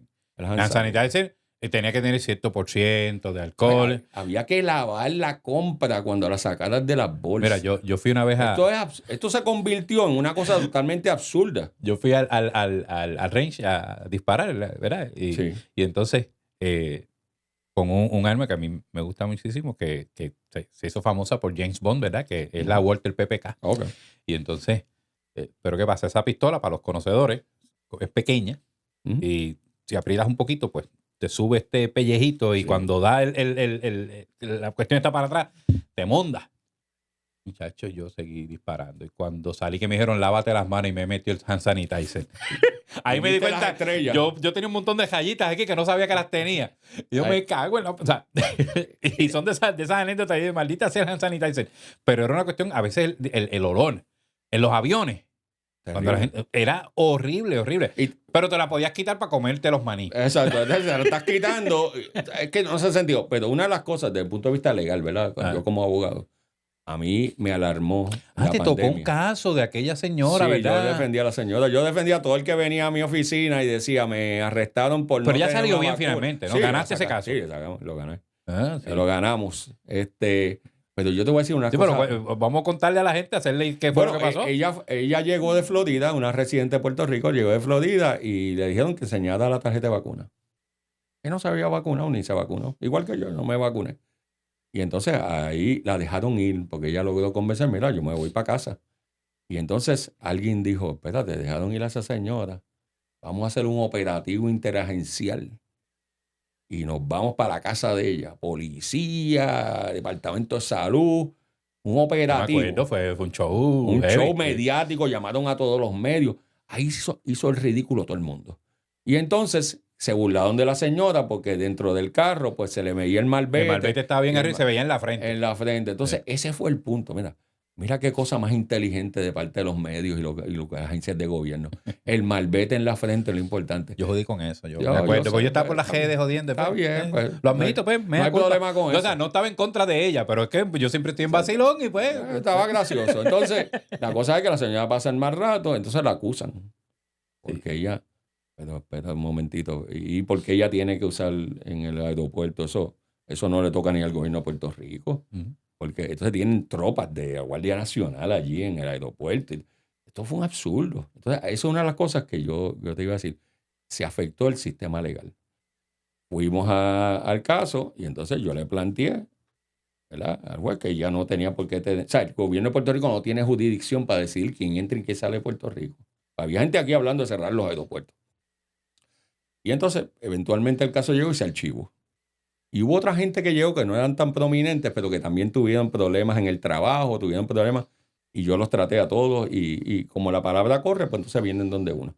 Pero a mí el golpe más grande de la pandemia, además del daño que le hicieron a los niños, que para mí es la preocupación principal, y se está viendo ahora. Usted ve toda esa juventud, tiene que ver con esa pandemia. Nadie lo quiere decir, pero para mí que sí. Lo otro es el sistema constitucional. Aquí corrieron en Puerto Rico con orden ejecutiva. Orden ejecutiva es una orden que hace el gobernador a los jefes de las agencias del Ejecutivo. ¿Miedo, desconocimiento o jaivería? Un poquito de ambos. Lo que pasa es que si tú le das un poco de poder a una persona, y esto está dentro de la mentalidad ¿verdad?, constitucional americana y de la mentalidad americana, si tú le das un poquito de poder, la persona, si no chequea lo que está haciendo, va a ser un tirano eventualmente. Porque es muy difícil que una persona tenga poder y se autorregule. Los hay, son los menos. Si usted le da al gobernador de Puerto Rico la autoridad de legislar por orden ejecutiva, lo va a hacer, porque le da más poder. Y en realidad la orden ejecutiva no es una ley que pasa por la Asamblea Legislativa, es una orden dirigida a las agencias del Ejecutivo, no a los ciudadanos, y convirtieron las órdenes ejecutivas en leyes aquí. Entonces el gobernador o la gobernadora decían, pues vamos a poner, empezaron con 30 páginas. Ya cuando estamos ya para el segundo año, ya hay 70 páginas de orden ejecutiva. Y regula todo. Cuando tú puedes abrir, cuando tú puedes salir, cuando tú puedes hacer. Era absurdo. Eso es totalmente ilegal e inconstitucional. Y yo no vi a nadie en ninguno de los tres ramas de poder decirle, espérate un momentito. Esto hay que legislarlo. Por eso preguntaba si es miedo también, porque es que es difícil ir en contra de la corriente. O sea, esa es una realidad, especialmente cuando estás bien metido en la política. ¿Ver? Sí. Yo, creo que es como para el 1 de junio, si no me equivoco, del 2021 ya. O sea, fíjate que es el COVID-19. Sí. Y en el 2021 estaba dando bandazos y ya sí. estando Biden y todo esto, yo tuve la oportunidad de ir a Francia, a París. Y nos llega una alerta de que para entrar allá no me pidieron nada, pero para regresar a Estados Unidos tenía que tener una prueba negativa de COVID. De 48 horas. Entonces, pues, ¿cómo te hace esto? Me pasó en México, pero allí cogimos una prueba de esta de que tú le das 2 pesos y te sale negativa. Claro. Entonces, porque es así. Pero en Francia nos dijeron, mira, pero tú puedes usar las pruebas de COVID que te acuerdas que las enviaban por correo. Tú solicitabas y te las enviaban. Pues nosotros nos las llevamos. Entonces, había una página que la promovía el gobierno federal y tú entrabas y un médico en un video te veía mientras tú hacías la prueba y te esperaba y tú se la mostrabas cómo salió y te certificaba. Y ahí entonces... Absurdo. Y así, yo hice esto y digo, no quiero que suene como una comedia, pero nos hicimos la prueba en el Palacio de Versalles. Sí, con caché. Mi hermano, su pareja, mi esposa y yo. Y uno de ellos, cuando estaba a mitad de prueba, se cayó el internet para el carajo. Sí. Y no teníamos más pruebas. Y teníamos un corre y corre. Y yo tuve que llamar allá y decirle, mire, nos pasó esto y negociar. por poco no podemos regresar a Puerto Rico por esa pendejada. O sea, para que veamos el absurdo a lo que se llegó. Sí, y la prueba no era confiable. De camino de Versalles al aeropuerto, a Orly. Me pude haber contagiado. Claro, me pude haber contagiado en el avión. En el avión te pudiste haber contagiado. ¿Y qué resolvimos con eso? Nada. Pero el gobierno tenía controlado a todo el mundo. La gente se sentía más segura porque supuestamente tienes tu mascarilla, están sus 6 pies. De hecho, en los taxis, y en los Uber, los mismos taxistas, ¿no? Los choferes nos decían, pero ¿por qué ustedes tienen mascarilla? Sí. Y nosotros decíamos, nos daba vergüenza, decía, tenemos que tenerla, porque digo, ya para ese tiempo ya de mí se me había quitado la pendeja esta de lo de, pero o sea, la tengo que tener porque yo necesito regresar y yo necesito una prueba negativa, yo no me puedo arriesgar. Es cagado. Y los mismos franceses me decían, pero esto aquí, el COVID se fue para el carajo hace rato. Pero nosotros tuvimos que hacerlo. Sí. Quería tocar otro tema antes de esto ha estado súper interesante. Yo siempre digo que mientras esté interesante yo continúo y mientras puedas estar aquí, ¿no? Yo te vi por primera vez cuando las vistas del Cerro Maravilla, para allá para los 90. 97, yo había visto aquellas vistas, yo era más chamaquito cuando empecé a ver aquellas de dígame si es cierto o no es cierto, ¿verdad? Cuando estaba en Veracruz. La década de los 80. Y luego cuando Edgardo Pérez Viera, y de hecho, el profesor mío de humanidades en la Universidad del Turabo, iba a decir que era independentista, pero no había un profesor de humanidades que no fuera independentista. Claro. Pues como venían las vistas de Maravilla, iban a traer a Homero, pues olvídate, él nos puso un televisor. Olvídate vamos a verlo aquí. Sí.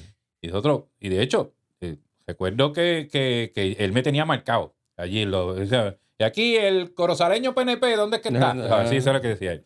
Yo no tenía vacilón porque yo nunca negué mi ideología.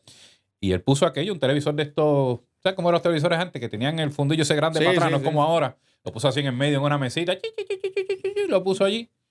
Y empieza Homero a darle de ajo y de masa a Pérez Viera. Y ese profesor se transformó. Nunca terminamos de ver las vistas. O sea, él lo mandó para el carajo. Pero luego entonces viene la investigación de la investigación. O sea, ¿por qué es que llega Michael Corona a esas vistas? Bueno, yo estaba en aquel momento como fiscal del Departamento de Justicia, era subdirector de la División de Crimen Organizado y Drogas. Tenía varios fiscales bajo mi supervisión. Pero llega el gobernador Pierluisi al poder, por el cual yo voté. Y el gobernador Pierluisi tenía a alguien que yo había supervisado, no quiero entrar en el nombre, y esa persona estaba en la oficina de él y me sacaron del puesto, sacaron al jefe que yo tenía allí en ese momento. O sea, cuando dice gobernador Pierluisi era cuando él era secretario de Justicia. Cuando él era secretario de Justicia, correcto. Okay. Y entonces me sacaron del puesto, desmantelaron la unidad básicamente. Pues yo era el que corría las grabaciones orales no telefónicas, que eran los agentes encubiertos, alambrados, como dicen, grabando. Que eso existe en Puerto Rico, ya no se usa, pero yo era el que corría eso. Porque conllevaba hacer unas declaraciones juradas, ir donde un juez en privado, pedir una orden, una serie de cosas. Y entonces me sacan de eso y entonces me envían a distintos sitios. Finalmente terminé en una oficina en el 6º piso con un montón de expedientes viejos y una extensión. Para que te canses y te vayas. Y para que me vaya. y entonces ya yo estaba en esa situación. Aproveché la caja de documentos viejos y me empecé a investigar los macheteros, los casos que no se habían resuelto por décadas, lo que le llaman cold cases. Los macheteros, lo de Muñiz Varela, ¿verdad? Todo ese tipo de cosas me puse a investigarla porque yo no soy una persona que puede estar sin hacer nada. Claro. Y que eres una persona bilingüe, que postula en la federal, o sea, que estás metido en todos esos campos, o sea, local y federal y todo. Correcto. Entonces, entonces yo lo que hice fue que estaba a punto de irme, entonces se me acerca. Yo no voy a decir quién se me acercó, pero me dice, mira, se va a hacer la investigación. El presidente del Senado era Roberto Resach Benítez, que paz descanse. El primer cuatrenio de Rosselló, entonces. Correcto, el primer cuatrenio de Rosselló, ahí fue. Entonces él me entrevista y yo en realidad no estaba seguro si quería hacerlo, de verdad que no estaba seguro. Y en un momento dado, pues le pido al secretario, Pierluisi, que me dé, ¿verdad?, una licencia sin sueldo para yo poderme ir por contrato con el Senado. En ese momento, pues el Partido Popular lleva un caso contra mí, es el único INRE que yo he tenido. INRE es cuando te investiga el Tribunal Supremo, porque yo no podía ser los dos, fiscal del Departamento de Justicia. Pero eso era Marco Rigau, era el que estaba en ese Marco momento. Rigau era el Bueno, estaba, para ese tiempo yo creo que todavía estaba Hernández Agosto, ¿verdad? Sí, estaba Hernández Agosto, pero para el tiempo que yo, sí, correcto. Pero ya como era PNP ahora, el Senado, pues me siento con César Benítez. Yo en aquel momento me ganaba como $5,000 al mes, que era un gran salario para esa época, ¿no? Y entonces él me dice, ¿cuánto tú quieres? Yo digo, pues, por decirle algo, para que me dijera que no, le di una cifra que era el doble de lo que yo ganaba. Y él me dijo, no hay problema con eso. Me dio la mano. Así que fui, después litigué el asunto de renunciar a ser fiscal del Departamento de Justicia porque el Tribunal Supremo me dijo que no podía hacer los dos. No hay problema. Después de eso vinieron otros fiscales que le dieron licencia sin sueldo y trabajaron. Claro, sí, bueno, pero a mí me sacaron de eso. Y entonces me metí en la oficina esa donde estaban todos los documentos de Maravilla, que era gigantesca, y yo leí todos los documentos que estaban allí. Entonces empezamos las vistas públicas y entonces yo saqué un informe con relación a eso, que la prensa obviamente no le hizo ningún caso, pero en un momento dado tuve a Héctor Rivera Cruz de testigo. La comisión la dirigía señor Sergio Peñaclos, con quien me llevé excelentemente bien, porque es un gran abogado, una persona para mí muy sabia. Y de verbo florido. Sí, de verbo florido, y además me pareció una persona inteligente y me dejó trabajar. Y entonces yo logré sacar todas las notas de Rivera Cruz, que los testimonios de los testigos iban cambiando según él los iba entrevistando. Y de saber nada, terminaron viendo a unos jóvenes arrodillados, ejecutados por un paredón de fusilamiento que nunca ocurrió. Y eso fue lo que se le vendió al pueblo. Pero como yo tenía las notas y las tenía por fecha, yo sabía que cada vez que venía el testigo se acordaba de más cosas que no se había acordado cuando primero lo entrevistaron. Que no hace sentido. Y entonces pues yo le interrogué sobre eso y entonces él obviamente se molestó y en un momento dado se levantó y se fue. Pero entonces yo entiendo que vindicó... Pero allí eso de que, o sea, puedes decir con total certeza de que eso no fue una ejecución. No, lo que pasó en el Cerro Maravilla después de entrevistar fue una unidad mal supervisada por Pérez Casillas que se quedó abajo.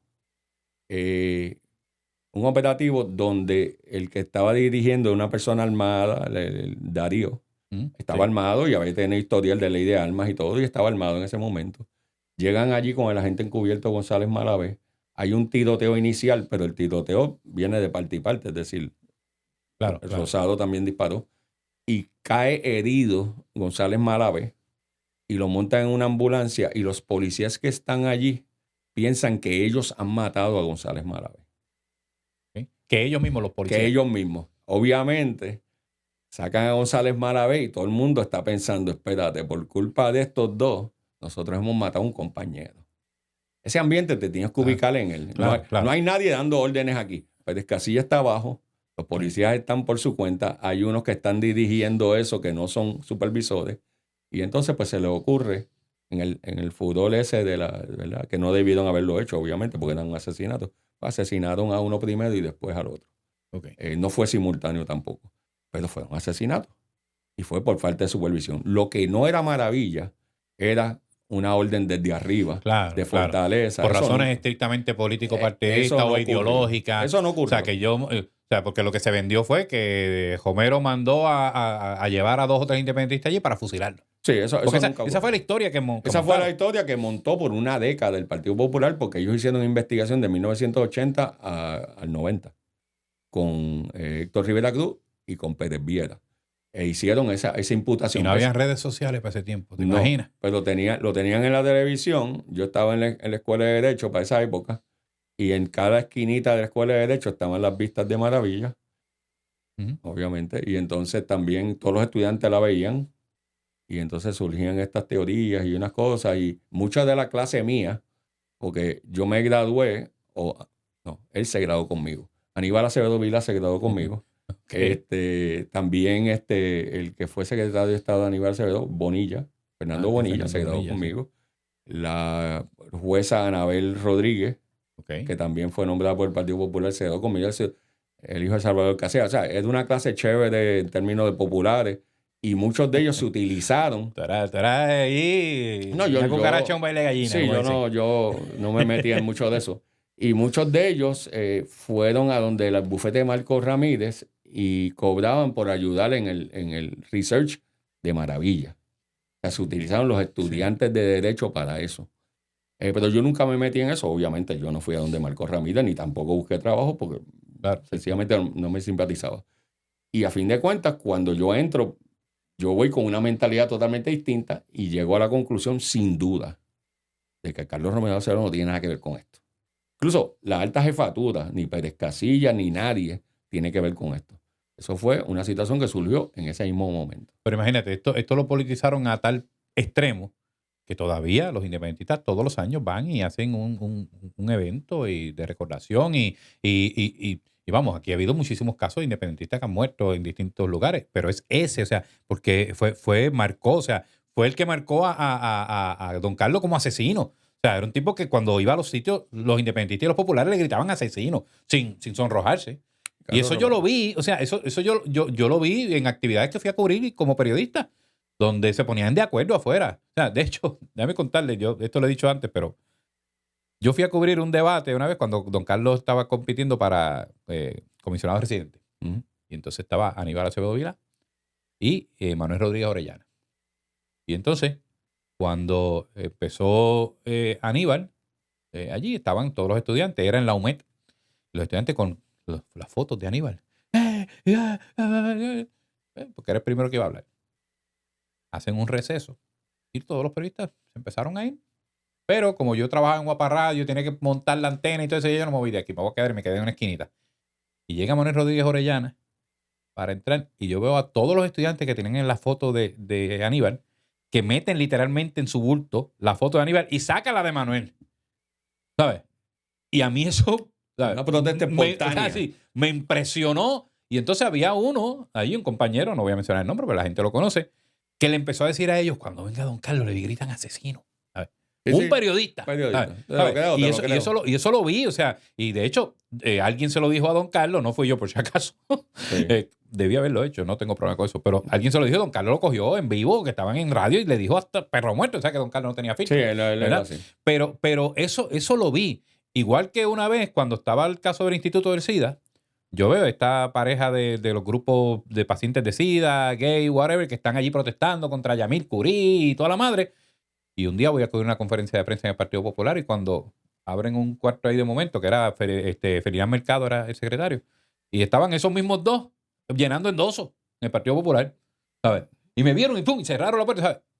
Y tú te das cuenta cómo, ¿sabes? No hay nada espontáneo aquí. Todo es planificado, todo es planificado, las protestas son planificadas. A veces uno piensa, oye, esta persona está 3 días allí, ¿qué vive esa persona? ¿Cómo paga sus cuentas? ¿Cómo cuida a sus hijos? Es que están siendo pagados. Sí. Porque es que no hay otra forma de explicarlo. Pero yo creo que fue una gran injusticia concluir o imputarle a Carlos Romero Barceló el haber tenido algo que ver con ese asesinato. Lo único que él hizo es lo que haría cualquier gobernador. Le llega una información el día de los hechos que han abatido unos terroristas allí y él sencillamente la repite. No tiene nada que ver con eso. Es más, no apareció ninguna prueba de que vinculara a Carlos Romero Barceló con los hechos del Cerro Maravilla. Fue un caso de mala supervisión, un caso donde no se hizo correctamente el operativo allí mismo y que provocó una tragedia que es real, que mataron a estas personas. Pero fue asqueante el circo. O sea, yo todavía recuerdo aquel momento donde Pérez Viera ponía el video decía, y ahí le pasaron un papelito a usted, don Carlos. Y entonces él dijo, me acuerdo que don Carlos dijo, eso era de mi mujer diciéndome, ríete, mira para la cámara. ¿Qué tú vas a probar de que le dieron un papelito? ¿Tú sabes? Y a ese nivel de absurdo llegaron, ¿verdad? Lamentablemente. Le hicieron un gran daño a la policía de Puerto Rico, primero que nada. Le hicieron un gran daño. ¿Usted es pro policía? Yo he defendido policía casi toda mi carrera. Y lo he hecho en la federal, en la estatal. El policía sabe, si le das mi nombre, el policía sabe que yo soy probablemente uno de los abogados más pro policía de todo Puerto Rico. Aunque los interrogo si los tengo que interrogar porque estoy defendiendo a alguien más. Pero yo soy bien pro policíaco y ellos lo saben. No lo saben porque yo lo digo. Lo saben porque cuando ellos tienen problemas, ellos vienen a verme y yo los ayudo. Sí. No, y yo vi casos, ¿verdad? Y ya para ir cerrando, yo vi casos me acuerdo una mega redada con un operativo brutal que hubo de los federales, que no todo el mundo se atrevía a defender a los policías y usted tuvo también casos donde tuvo que representarlos, ¿no? Yo me acuerdo por lo menos 3 casos en la federal, 2 o 3 casos donde el jurado absolvió o el caso fue desestimado en el juicio de policía, pero que los medios no lo cubren. Claro. Y defendí policías de Caguas, de Humacao, de distintos sitios, con bastante éxito en la federal. Así que ellos saben que yo me dedico a eso y yo siempre los he defendido porque me parece a mí que son, ¿verdad? Son parte de nuestro sistema de ley y orden y por lo general son gente buena. Claro, en un cuerpo de 12,000 o 15,000 siempre va a haber, pero son gente buena con buenas intenciones. Y a mí me llama la atención 2 cosas del policía. Primero, cuando usted ve una situación de peligro, usted corre en dirección contraria al peligro. El policía corre en dirección hacia el peligro. Segundo, es una profesión que tú sabes cuando sales por la mañana o por la noche a trabajar, pero no sabes si vas a regresar. Esas 2 cosas me dan un respeto brutal a la policía. Porque imagínense, en eso es como el bombero también, imagínense. Una situación de peligro es el instinto humano y el instinto de cualquier animal o cualquier persona. Usted corre en dirección contraria. Lo más antinatural del mundo es tú correr hacia el peligro, a ir a defender a una persona que tú no conoces. Porque tú estás defendiendo gente que tú no sabes quiénes son. Y estás salvando la vida de una persona que no conoces. No es poca cosa. Y cuando un policía, y en caso yo tengo 2 hijos y una hija, cuando un policía se para en un lugar oscuro, en el área este de Puerto Rico, a ayudar a mi hija a cambiar la goma, eso lo dice todo. Claro, claro. Para mí eso es un héroe. Definitivamente. ¿No? Y lo digo en el sentido hasta personal. Sí. Y yo no encontraba cómo agradecerle a ese policía que esa noche se detuvo y ayudó. Qué bien. Y eso... Digo, y como cristiano, yo no puedo pensar de otra forma de un policía porque, pues básicamente salen todos los días a hacer cosas heroicas y la gente lo que hace es faltarle el respeto. No, todo el tiempo y bendito, eso yo lo estoy viendo que, pues, ustedes saben, yo soy muy transparente con la gente que me sigue y todos saben que yo estoy ahora mismo dándole servicio a Joseph González y a la policía en general, porque no es que yo trabajo para Joseph, es para el cuerpo completo de la policía y lo hago con mucho orgullo, mucho honor y estoy haciendo el podcast de la policía y muchas veces parezco yo más policía que ellos con mi gorra y mi jacket, o sea, me siento orgulloso de ellos, ¿no? Y que la mayoría son excelentes. Voy a un último tema, a ver cómo lo manejamos. Tú eres republicano. Soy republicano, pero capitalista, cristiano, estadista. America First, estadista. Sí, ¿Existe el Partido Republicano en Puerto Rico? A duras penas. No creo que exista. O sea, yo entré hace un tiempito atrás, hace meses, a la página del Partido Republicano en Puerto Rico y ni siquiera mencionan a Trump. No existe. Incluso el Partido Republicano en Puerto Rico no apoyó a Trump. Siento decirlo por la gobernadora, pero la gobernadora apoyó a Nikki Haley, que es una guerrerista que perdió la primaria con Trump. No porque yo me lo invento, porque sale en las noticias, si lo buscan. Pues el Partido Republicano en Puerto Rico no existe. Está bien, pero tienen una organización. Por eso, pero yo puedo entender, vamos. En una primaria, pues vamos. Esto es la primaria. Usted apoya el que usted quiera. Aquí, en la primera primaria aquí presidencial, cuando corrió Trump la primera vez, votamos por Marco Rubio. Sí. Eso sí. Y cuando Obama ya se sabía que iba a ganar, pues votamos también por Hillary. Entonces, a nosotros nos gusta el fuerte porque somos así bravitos. Eso es así. Pero me da manía, por decirlo de manera bonita, que nosotros tenemos una gobernadora republicana, un presidente del Senado republicano, un presidente de la Cámara republicano, un presidente de los Estados Unidos republicano, y el Partido Republicano en Puerto Rico, yo no lo veo, no lo escucho. No lo ves porque no está. Entonces, yo ¿sabes? Este es el momento de salir. O sea, y te digo más, tengo amigos que están bien metidos, ¿verdad? En ese, lo voy a decir así, en ese club. Sí. Y cuando yo critico, cuando hago este tipo de críticas, a veces hasta me llaman. No, chico, no te pongas a joder con eso. Pero es que, ¿cómo? O sea, llega el momento en que alguien tiene que decir algo. Entonces, no te puedes quejar, esa es mi opinión, de que de pronto el Partido Republicano sacó de su plataforma la estadidad para Puerto Rico. Sí. ¿Sabes? Como movimiento, no solamente no existen, sino que no han llegado todavía al nivel de MAGA ni America First. También atrasado. Les da terror. Le tienen terror. Y yo no sé por qué les da terror. Porque mira, es bien sencillo. La gobernadora firmó una ley que prohíbe mutilar a los niños, los genitales de los niños. Mira qué sencillo. Eso es parte de la plataforma de America First. Exacto. Mira qué fácil. El ser humano, desde que se concibe, desde que es un feto, es un ser humano. Parte de la plataforma. Mira qué sencillo. Y lo pasaron. Sí, que se está gobernando y legislando con total compatibilidad vamos. O sea, se está yendo exactamente con la misma plataforma de Donald Trump. Correcto. Entonces, no se siente en los Estados Unidos que existe un partido republicano. Y eso es nefasto para nosotros. Y con esto pues te puedo cerrar. Yo creo que uno de los grandes eventos de Donald Trump con Ricardo Rosselló me lo dijo todo. Yo lo entendí perfectamente. Donald Trump le dice, yo te doy la estadidad si tú me consigues 2 senadores republicanos. Y Ricardo Rosselló, en una de las grandes metidas de patas históricas de Puerto Rico, dijo, nosotros somos un battleground state. Quiere decir que él no podía asegurarle que era republicano.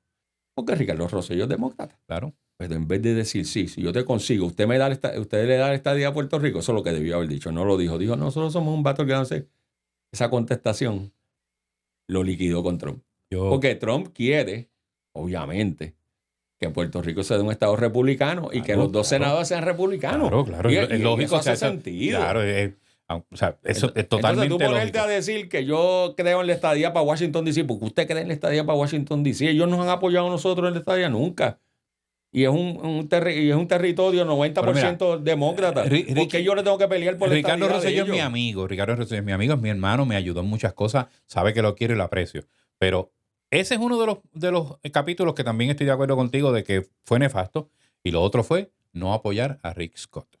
Sí. O sea, un tipo que se fajó aquí cuando María, que estuvo apoyando a los puertorriqueños todo el tiempo. O sea, no estoy diciendo que fuera, es más, no es que no lo apoyara, pero hacerle campaña en contra, ir y buscar a su contrincante porque aquel es demócrata. ¿Sabes? Para mí, yo creo que se le fue la guagua. Eso fue malísimo. Y que conste que aunque yo no simpatizo con Ricardo Rosselló, yo fui de los pocos que me opuso a que renunciara.